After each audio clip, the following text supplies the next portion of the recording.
드려라 하는 말씀을 우리에게 가르쳐주고 있습니다. TV 프로그램에 생활의 달인이라는 프로그램이 있습니다. 그 프로그램의 주인들은 일반인들이 상상하지 못하는 기술들을 우리에게 보여주며 우리를 놀라게 하고 있습니다. 생활의 달인 프로그램을 보면 수십 년간 한 분야에 종사하며 부단한 열정과 노력으로 달인의 경지에 이르게 한 사람들, 그리고 비록 소박한 일이지만 평생을 통해 최고가 된 생활 달인의 놀라운 덕도의 경지를 만나는 시간이라고 그렇게 그 프로그램을 소개하고 있습니다. 달인들이 놀라운 기술을 발휘할 수 있던 이유가 무엇이겠습니까? 그것은 간단합니다. 같은 동작을 매일같이 그리고 끊임없이 반복했기 때문인 것입니다. 같은 일을 무한 반복하다 보면 가장 적합한 자기만의 어떤 방법을 찾아내게 됩니다. 그리고 그래 되면 다른 사람이 감히 흉내낼 수 없는 경지에까지 이르게 된다는 것입니다. 사실 달인들의 기술은 어쩌면 고달픈 삶의 현실이기도 합니다. 보는 사람에게는 그런 기술들이 신기해 보일 수는 있습니다. 그래도 본인들에게는 항상 고달픈 노동일 뿐인 것입니다. 어찌되었든 반복한다는 것은 우리가 익숙해지는 최고의 방법인 것입니다. 반복을 계속하다 보면 위대한 습관이 되어서 자신의 삶을 더욱 성숙하게 이끌어갈 뿐 아니라 다른 사람에게도 큰 유익을 줄 수 있는 것입니다. 그런데 좋지 않은 행동을 반복하게 되면 나쁜 습관이 몸에 배이게 되고 고정관념에 사로잡히게 될 뿐만 아니라 오히려 타인을 배격하는 자기 중심적인 삶을 살아가게 되는 것입니다. 그렇기 때문에 무엇을 반복하는 자가 무엇보다도 중요한 것입니다. 부모님들이 자녀들에게 디모데와 같이 어려서부터 성경을 가까이 하게 하고 반복하여 읽게 만드는 연습을 길러준다면 더 말할 나위 없는 복된 인생을 살아가게 될 것입니다. 오늘 말씀에 하나님께서 모세를 통하여서 이스라엘 백성들이 습관적으로 반복해야 하는 일에 대해서 명령을 내려주셨습니다. 하나님의 명령은 1년 되고 흠 없는 수양을 매일 2마리씩 상번제로 드리라는 것입니다. 여기서 상번제란 말은 상자는 항상 상자입니다. 그리고 번자는 차례번이라는 한자의 뜻입니다. 그러니까 매일같이 규정된 시간에 규정에 따라서 반복하여 드리는 제사를 상번제라 합니다. 상번제는 기본적으로 번제로 드려야 하기 때문에 반드시 희생 제물이 필요했습니다. 번제단에 올려지는 제물로는 흠 없는 어린 수양 2마리를 드리되 아침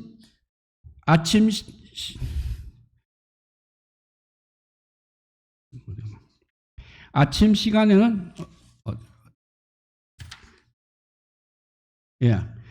상번제를 드리되 아침 시간에 1마리 그리고 저녁 시간에 1마리를 드려서 불로 태웠습니다. 특별히 상번제를 화제, 불화자 쓰고 화제로 드리라고 했습니다. 화제는 제물을 태울 때 유향을 넣어서 향기로운 냄새가 나도록 나도록 했습니다. 유향을 넣어서 향기로운 냄새가 나도록 했습니다. 상번제는 이렇게 양만 드리는 것이 아니라 2가지가 더 있습니다. 소제도 함께 드려야 했습니다. 소제는 말 그대로 빻은 곡식가루와 기름을 함께 드리는 제사 방법입니다. 한 번에 1대 정도 되는 곡식의 가루에다가 기름을 약간 부은 후에 번제단에 올려놓고 이것 역시 태우는 것입니다. 이것이 또 끝이 아닙니다. 3번째 상번제를 드릴 때는 3번째 전제라는 것도 드리라고 했습니다. 전제는 포도주나 독주를 제물과 함께 부은 후에 이것 역시 태워서 드리는 방법이 되겠습니다. 그러니 상번제를 드리려면 3가지입니다. 매일같이 수양 2마리 그것을 아침 저녁으로 잡아야 했고 일정량의 곡식가루와 기름이 준비되어야 할 뿐 아니라 마지막에 전제로 포도주와 독주도 마련되어 있어야 하는 것입니다. 이런 제사가 매일 아침 저녁으로 반복이 되는 것입니다. 매일같이 제사를 드리는 것은 생활의 달인에 나오는 달인들처럼 일상적인 반복 작업을 하는 것이기 때문에 고달픈 노동일 수도 있고 습관적으로 몸에 배인 통과 의례일 수도 있는 것입니다. 어찌되었든 상번제는 우리 하나님의 명령이기 때문에 무조건 그리고 매일같이 하루 2번에 걸쳐 의무적으로 드려야 하는 제사였습니다. 왜 하나님께서는 많은 제사와 방법들을 통해서 이렇게 상번제를 드리라고 명령을 하셨습니까? 제사를 통해서 영광 받으시는 분은 분명하게 하나님이십니다. 그렇지만 하나님은 이 상번제 명령을 통해서 우리의 삶이 그야말로 복되고 참으로 복되게 하시기 위함이셨습니다. 하나님의 지극한 배려가 이 상번제에 담겨 있다는 말씀입니다. 중요한 것은 우리가 매일같이 하나님께 나아가야 한다는 사실입니다. 이것은 명령입니다. 그래서 반복하여 섞어나하라는 말씀이라 섞어나하라는 말씀입니다. 상번제에 이제 담겨진 의미 3가지를 한번 생각해 보도록 하겠습니다. 첫 번째, 상번제의 명령을 하신 것은 하나님의 권리 선언이라 할 수 있겠습니다. 하나님은 2절에서 모세에게 명령하시기를 내 헌물, 내 음식인 화제물, 내 향기로운 것은 너희가 그 정한 시기에 상가 나에게 바칠지니라고 하셨습니다. 말씀 중에 확연하게 보이는 문구가 있습니다. 그래서 바로 내 헌물, 나의 음식, 나의 향기로운 것이라고 하시면서 나의 것이라는 것을 특별하게 강조하여 말씀하셨습니다. 번제물의 어린 수양도 하나님의 것이라는 것입니다. 포도주와 독주의 전제물도 역시 하나님의 것이요, 곡식가루와 기름의 소재물과 유향의 향기름도 모두 다 하나님의 것이라고 말씀하시는 것입니다. 여기서 나의 것, 내 것이라는 말은 이스라엘 백성들이 다 하나님의 소유라는 것과 하나님만이 제사를 받을 수 있는 유일한 신이라는 것을 동시에 선포하는 말씀인 것입니다. 하나님이 여기에 부연 설명을 하셨다면 아마 이런 식으로 말씀하셨을 것이라고 상상해 봅니다. 나는 너희들의 하나님이기 때문에 제사를 받을 당연한 권리가 나에게 있다. 너희들에게 내가 가진 권한과 권리로 당당하게 상번제를 요구하겠다. 너희도 만약 나의 백성이라고 생각한다면 무엇보다도 우선적으로 나에게 나와 제사를 드리는 것을 잊지 말고 명심하여 반드시 그대로 시행하라는 말씀입니다. 하나님은 우리에게 풍성하게 채워주시는 분이시지만 반드시 받아야 할 것에 대해서도 역시 분명하게 요구도 하시는 분이시라는 것입니다. 그래서 성경에서 보면 하나님은 질투하시는 하나님이라고 하셨습니다. 나 외에는 다른 신들을 너에게 두지 말라는 제1계명을 어기는 것을 결코 용납하지 않으신다는 것입니다. 오직 하나님께만 제사를 드려야 하는 것입니다. 그런데 하나님의 질투하심이 1계명을 어기고 다른 우상에게 절하는 것에 있을 뿐만 아니라 참신 유일하신 신이신 하나님을 외면하고 인정하지 않고 무시하는 마음을 품고 하나님께 나오기를 거부하는 자들을 향해서도 질투를 하신다는 것입니다.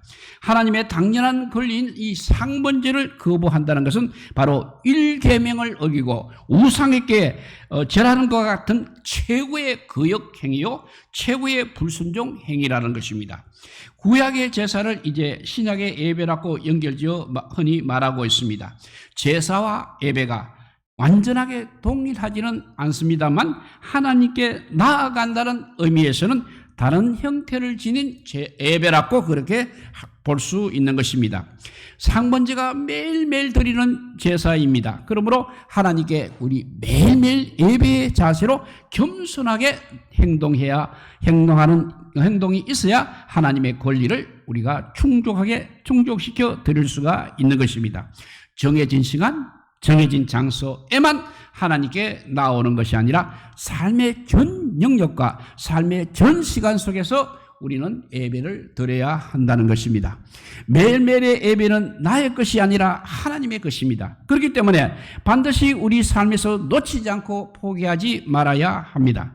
우리가 일상에서 상번제 예배 생활을 하고 있지 않은 것은 곧 하나님을 거역하는 무서운 배반 행위가 된다는 사실입니다. 우상이라는 것은 나무, 철, 돌 등으로 만들어진 신상을 뜻하는 것입니다. 그렇지만 신약에서는 그 범위가 좀 광범위합니다. 음란, 교만, 거짓, 시기, 정죄하는 것 등 제 온갖 온상 등을 통틀어서 신약에서는 광범위하게 우상이라고 정의를 하고 있습니다.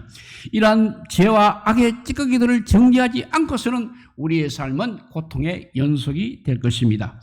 하나님께 매일매일 예배의 자세로 나아가는 횟수만큼 우상의 제약되는 정리가 되고 또 청소가 되는 것입니다.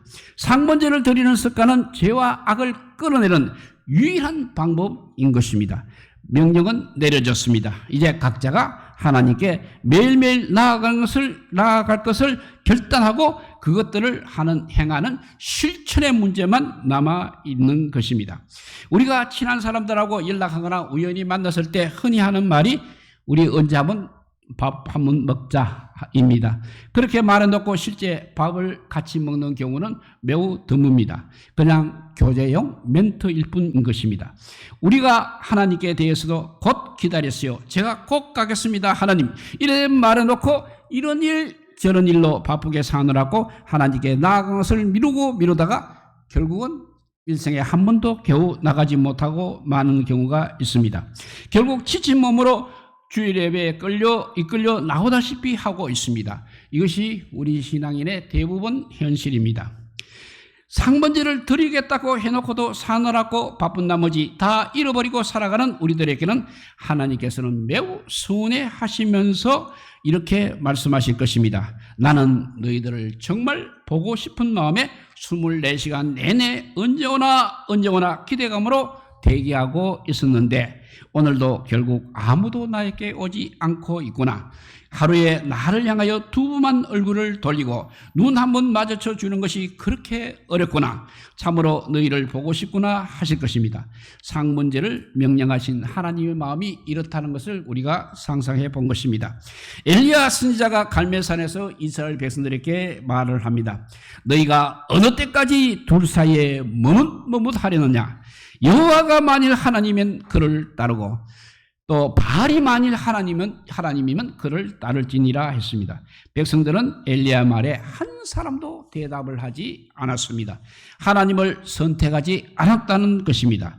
호기 있게 외치는 엘리야는 그야말로 혈혈단신이었습니다. 그가 상대하는 사람은 북이스라엘의 아합 왕이었습니다. 왕의 곁에는 칼과 창을 든 군사들이 도열해 있었습니다. 왕 옆에는 바알을 섬기는 선지자가 무려 450명이나 있었습니다. 세상이 이렇다는 것입니다. 상번제를 드리라고 명령하신 하나님은 당장 눈에 보이지를 않습니다. 세상이 주는 유익과 즐거움은 아합과 군사들과 바알 선지자들처럼 너무나도 선택하기 좋은 것들이 무궁무진한 것입니다. 그것을 포기하고 하나님께 나오라고 말을 하면 어느 누구도 쉽게 대답을 하지 못할 것입니다.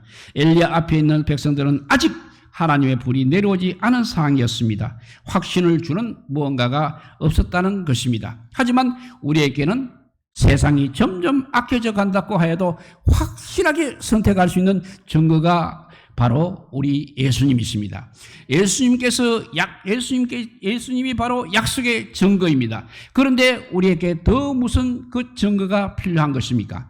엘리야가 지금 이 시간에 이 장소에 나타나서 너희가 하나님과 우상 중에 어느 것을 택하겠냐 물어온다면 우리는 주저 말고 대답을 해야 합니다. 네, 저는 오직 하나님만 선택합니다. 하나님이 명령하신 상번제를 철저하게 지키며 평생도록 살겠습니다.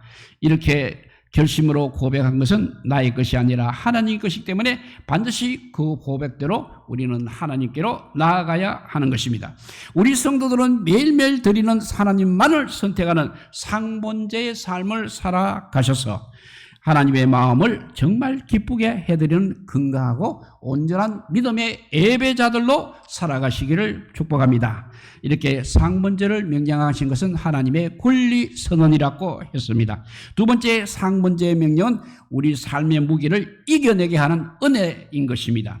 사람이 살아가면서 견뎌내야 할 삶의 무게는 참으로 버겁습니다. 만약에 사람의 수명이 한 1000년쯤 된다고 하면 어떻겠습니까? 과연 행복하겠습니까? 행복한 점도 물론 있겠지만 고통이 연장되는 괴로움이 되고 말 것입니다. 질병, 사고, 근심, 먹고 사는 것, 불나, 누명 등 우리 삶 전체가 온통 암초투성이인 것입니다. 이런 고통의 문제들이 천년간이나 이어진다면 생각만 해도 아찔한 것입니다. 하나님께서 허약한 육신의 생명을 이렇게 짧게 정해진 것이 오히려 복 중에 복이라고 할 수 있는 것입니다. 그럼에도 이 짧은 인생 시간에도 왜 이렇게 문제가 많은지 모르겠습니다. 매일 살아가는 것이 걱정이며 근심입니다. 하루라도 편할 날이 없는 것입니다. 우리로서는 도저히 이러한 문제들을 해결할 수 없습니다. 어디 갔어도 제대로 된 위로의 한마디 들을 수도 없는 것입니다. 하나님께서는 그래서 상번제 명령을 통해서 매일매일 하나님께 나오는 자들에게 그들의 지치고 고단한 인생의 무게를 거두어 주시려고 상번제를 드리라는 것입니다. 상번제는 또 번제로 드린다고 했습니다. 번제는 올라간다는 의미가 있습니다. 무엇이 어디로 올라가는 것입니까? 정성과 마음을 다하여서 하나님께 예배드리는 진실함이 하늘에 계신 하나님께 올라가는 것입니다. 더불어서 우리가 세상을 살아가면서 겪어야 할 슬픔과 고통과 염려와 근심을 다 태워버리고 하나님께로 우리는 올려드리기만 하면 되는 것입니다. 불로 완전하게 태워진 문제들은 절대 다시 재발하지 않는다는 것입니다. 매일매일 나오라는 것은 바로 올 때마다 태우고 올 때마다 다 하나님께 맡기라는 명령인 것입니다. 땅에 있는 거, 몸에 있는 거, 우리의 생각에 있는 것은 다 태워서 하나님께 올려드리면 하늘에서는 우리에게 새로운 위로와 소망의 능력으로 채워주실 것입니다. 매일매일 태우고 올려드리지 않으면 쌓이고 쌓인 문제들이 나를 오히려 짓누를 것입니다. 그 고통은 낭만과 실망을 가져다 주면서 점점 우리의 삶을 피폐하게까지 만들어 가는 것입니다. 하나님께서는 상번제의 명령을 지키는 사람들에게 세상에 줄 수 없는 하늘의 평안을 충만하게 채워 주실 것입니다. 무조건 올려보내야 우리는 평안을 받을 수가 있는 것입니다. 하지만 하나님께 나와들 때 무턱대고 그냥 나와서는 안 된다는 것입니다. 상번제의 제물에 그러한 의미들이 숨겨져 있다는 것입니다. 먼저 번제물의 희생 제물처럼 거룩하고 흠없는 생활을 하다가 깨끗한 몸으로 나아가야 하는 것입니다. 흠이 있는 제물은 아예 제물로 선택받지도 못하는 것입니다. 제단에 올려지는 희생제물 수장은 죽임을 당하고 가죽이 벗겨지고 몸은 여러 조각으로 분리가 됩니다. 제물이 죽기 전에 제사를 드리는 사람이 동물의 머리에 안수를 합니다. 이는 제사를 드리는 사람의 모든 죄가 바로 이 동물에게 전가된다는 의미인 것입니다. 그리고 또 제물이 불에 다 태워지는 것은 자신이 지은 죄가 제물과 함께 태워져 사라진다는 죄사함의 의미가 있는 것입니다. 우리가 상번제 제사를 드리려고 하나님께 나오기 전에는 제물과 같이 한 점의 흠없는 생활을 하려고 몸과 마음을 최대한 깨끗하게 해야 하는 것입니다. 그리고 제물에 올려진 제물과 같이 나 역시 죽어서 태워 없어질 존재일 뿐 아니라 겸손함으로 하나님께 나아가야 하는 것입니다. 기본적으로 하나님께 매일매일 나오는 사람들은 거룩함이 그야말로 습관화된 생활을 하면서 지내라는 것입니다. 삶과 예배가 분리되는 것이 아니라 삶의 거룩함이 연장이 되어서 예배의 자리가 된다는 것입니다. 그 다음 상번제를 이제 소제로 드릴 때 곡식이 빠져서 가루가 되는 것처럼 우리의 삶에서 예배에 방해되는 요소들은 다 제거해야 하는 것입니다. 치워버리는 정도가 아니라 가루로 만들어 버릴 정도로 철저하게 배격해야 합니다. 예배 시간에 참석 못하게 하는 여러 가지 환경과 사람들, 그리고 예배 자리에서 집중하지 못하게 하는 머릿속에 들어오는 잠재들까지도 다 가루로 만들어야 하는 것입니다. 겉만 예배자가 아니라 마음속까지 예배자가 되어야 하나님께 진정으로 나아갈 수 있는 것입니다. 마지막으로 이제 전제로 부어지는 액체처럼 한 방울의 에너지도 남김없이 우리의 마음을 하나님께 헌신과 봉사의 마음으로 드려야 하는 것입니다. 사도 바울은 빌립보 교인들에게 빌립보 2장 17절에서 이렇게 편지합니다. 여러분의 믿음의 제사와 예배에 나의 피를 붓는 일이 있을지라도 나는 기뻐하고 여러분 모두 함께 기뻐하겠습니다 라고 말했습니다.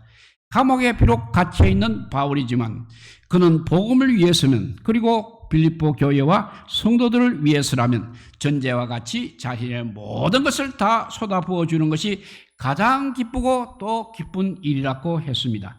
예배자의 자손은 사도 바울 같은 헌신과 봉사의 마음으로 다 부어주겠다는 그런 결심이 있어야 하는 것입니다. 하나님께서는 우리 각자에게 주어진 무거운 삶의 무게들을 이렇게 가볍게 해주시고 마음의 아픈 상처들을 삼해 주실 뿐만 아니라 불안과 염려를 다 맡겨주시려고 상문제의 명령으로 하나님께 나아오라고 하시는 것입니다. 그리고 은혜를 풍성하게 주시려는 마음이십니다. 매일매일 하나님께 나아가기 위해서는 내 자신이 누구에게도 부끄럽지 않는 삶의 자세를 묵묵히 지켜나가야 합니다. 누구의 눈치도 보지 말고 내 자신의 삶을 돌아보며 항상 거룩하게 생활하고 주변에 불필요한 것들을 완전하게 정리하고 헌신과 충성으로 결단하는 마음으로 우리는 하나님께 나아가야 하는 것입니다. 하나님께서는 준비되어 겸손하게 나오는 자들에게 한량없는 은혜와 위로의 마음을 주시는 것입니다. 가볍고 쉴만한 멍에를 매게 해 주십니다. 더 이상 주눅들지 않고 어깨를 펴고 당당하게 살아갈 수 있도록 새 힘을 주시는 것입니다.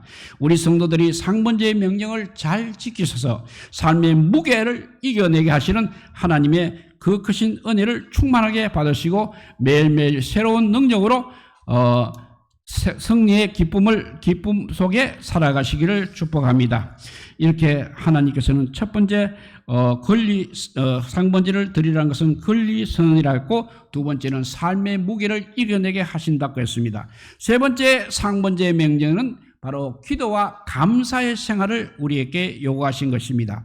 4절에 보면 어린 양 한 마리는 아침에 드리고 어린 양 한 마리는 해질 때 드릴 것이요 라고 말씀하셨습니다. 아침과 저녁 정해진 시간에 두 번 나오라는 것이 우리 하나님의 상번제 명령이었습니다. 왜 아침과 저녁을 기준으로 정해 주셨습니까? 하나님은 모든 것의 시작과 끝이 되십니다. 창조주요 심판자이십니다. 알파와 오메가가 되십니다. 처음과 나중이 되십니다. 닫혀진 문을 여시는 분이 하나님이시고 열린 문을 또 닫으시는 분이 역시 하나님이십니다. 매일 두 번 나오라는 것은 전적으로 우리 인생의 주관자가 하나님이시라는 것을 재상 확인해 주시는 것입니다. 숨쉬고 생활할 수 있는 하루의 생명을 온전히 허락하시는 분이 하나님이시라는 것을 알고 항상 감사하며 살아가라는 말씀이 되겠습니다. 더불어서 아침과 저녁으로 예배로 드리라는 것은 중단하는 기도의 생활을 하라는 것입니다. 아침에 눈을 뜨자마자 하나님 하루를 허락하여 주셔서 감사합니다. 또 반대로 모든 일을 마치고 잠자리에 들기 전에 하루를 무사히 마치게 해주시니 감사합니다. 시작을 이렇게 하나님의 이름으로 감사하고 마무리도 역시 하나님의 이름으로 감사하는 것, 기도를 통해서 감사의 마음을 올려드리는 것이 매일 두 번 나아오라는 의미가 되겠습니다. 아침 정오로 간단하고 쉬운 감사의 두 마디를 하는 것이 어렵지 않은 것 같은데도 역시 잘 되지를 않습니다. 잘 안 되면 그냥 무던하게 지내고 있습니다. 감사가 자연스러워지려면 자동적으로 감사의 입이 벌려질 때까지 달인처럼 반복하는 방법밖에 없는 것입니다. 습관화될 때까지 집에서 가족끼리 서로가 감사와 기도와 감사를 했는지 확인해 주는 것도 좋은 방법의 하나가 되겠습니다. 아침 저녁 두 번 정해진 시간에 나오라고 했다고 해서 그 외의 시간들은 기도와 전혀 상관없는 것이 아니라는 것입니다. 그동안 재물을 준비하고 또 재단을 정비하고 땔감과 여러 가지 준비물을 해놓으려면 매우 분주하게 움직여야 합니다. 그런 일련의 준비 과정 속에서도 하나님께 감사를 항상 조건으로 기도할 수 있어야 하겠습니다. 재물과 곡식과 포도주를 주셔서 감사합니다. 예배의 재단을 준비하며 섬길 수 있도록 불러주시고 사명을 감당하게 하시니 감사합니다. 바쁘게 움직이면서도 피곤하지 않은 건강을 주셔서 감사합니다. 기도를 들을 때마다 응답해 주셔서 감사합니다. 자녀와 가족이 화목하고 형통하게 하시니 감사합니다. 이웃과 다투지 아니하고 사랑으로 함께 하시니 감사합니다. 가족 구원도 반드시 이루어 주실 줄 믿고 감사합니다. 힘들고 몸이 피곤하고 짜증나도록 스트레스를 받으며 일하고 봉사하는 그 순간에도 감사의 조건으로는 항상 무궁무진한 것입니다. 매 순간마다 하나님께 기도를 드리는 것이 대대로 습관이 된 분들은 더 세분하고 더 광범위하게 감사를 드릴 수 있는 것입니다. 오늘따라 물맛이 너무 맛있다고 느끼게 해주셔서 감사합니다. 출근하는 남편과 아내의 모습을 보며 행복한 마음을 주셔서 감사합니다. 시장에서 상값에 좋은 물건을 사게 해주시니 감사합니다. 횡단보도를 지나는데도 제 시간에 맞춰서 신호가 잘 변경되어 빨리 통과하게 하셔서 지각하지 않게 하시니 감사합니다. 김치와 깍두기가 아주 꿀맛이라 밥을 한 공기 더 먹게 해주셔서 감사합니다. 오늘따라 휴대폰이 고장이 나서 남는 시간에 성경도 읽게 하시니 감사합니다. 늦은 시간에 배고픈 시간 생각이 안 들게 하셔서 살 안 찌게 하시니 감사합니다. 얼마나 많은 감사가 우리 삶에서 일어나는지 모릅니다. 말 한마디 사물의 풍경, 정해진 사회 질서 속에서도 낯설지 않은 감사가 숨어 있는 것입니다. 매일매일 하나님께 감사하며 시작하고 기도로 시작하다가 기도로 하루를 마치는 사람은 입술에서 감사의 말이 떠날래야 떠날 수가 없을 것입니다. 아침과 저녁 두 번 드리라고 한 것은 하나님을 중심으로 모시고 하루를 살아가면서 기도하며 감사하며 동행하며 살아가라는 뜻입니다. 상번제를 명령하신 하나님의 진심은 평생토록 하나님을 놓치지 않는 삶을 살아가도록 해주시기 위해서, 그리고 하나님께 가까이 가는 것이 복이라는 것을 깨닫고 평안하게 살아가게 해주시기 위해서였다고 우리는 믿어야 하는 것입니다. 매일매일 하나님께 나아가셔서 많이 기도하시고 많이 감사하시고 많은 복을 누리며 살아가시기를 바랍니다. 이제 말씀을 정리합니다. 오늘 하나님께서 상번제를 통해서 우리에게 세 가지를 선포해 주셨습니다. 첫째, 상번제를 명령하신 것은 하나님의 권리 선언이라고 했습니다. 두 번째, 상번제를 명령하신 것은 삶의 무게를 이겨내게 하시는 은혜라고 했습니다. 세 번째, 상번제를 명령하신 이유는 기도와 감사의 생활을 요구하신 것입니다. 상번제는 예배함으로 하나님께 나오라는 명령임을 우리가 깨닫게 되었습니다. 하나님의 것이기 때문에 우리는 반드시 하나님께 드려야 하는 것입니다. 매일매일 두 번 하나님께 나아가는 것은 꼭 지켜가시기 바랍니다. 온전함과 진실함으로 예배를 드리시고 죄와 불순종의 마음은 완전하게 태워버리시기 바랍니다. 예배에 불편한 것들은 가루로 만들어서 다시는 나를 방해하지 못하도록 만드시기 바랍니다. 예배를 통해서 내가 드릴 수 있는 헌신과 봉사를 결단하시기 바랍니다. 매일매일 하나님께 나아감으로 하늘에서 내려주시는 그 크신 위로와 평안의 은혜를 충만하게 받으시고 삶의 모든 시간 속에서 쉬지 않는 감사와 기도로 하나님께 영광 돌리며 살아가시기를 우리 주님의 이름으로 축복드립니다. 기도하겠습니다. 하나님 아버지, 감사합니다. 상번제의 명령을 통해서 예배의 삶, 거룩한 삶, 기도의 삶을 깨닫게 하시고 결단으로 나아갈 수 있도록 은혜 주셔서 감사합니다. 하나님께서 기뻐하시고 원하신 것을 우리가 순종함으로써 실천하여 복되고 평안을 누리는 삶을 살아가는 우리 모든 성도들이 되게 하여 주시옵소서. 영생의 소망으로 우리를 인도해 주시는 우리 구주 예수 그리스도 이름으로 기도하옵나이다. 아멘. 찬송가 300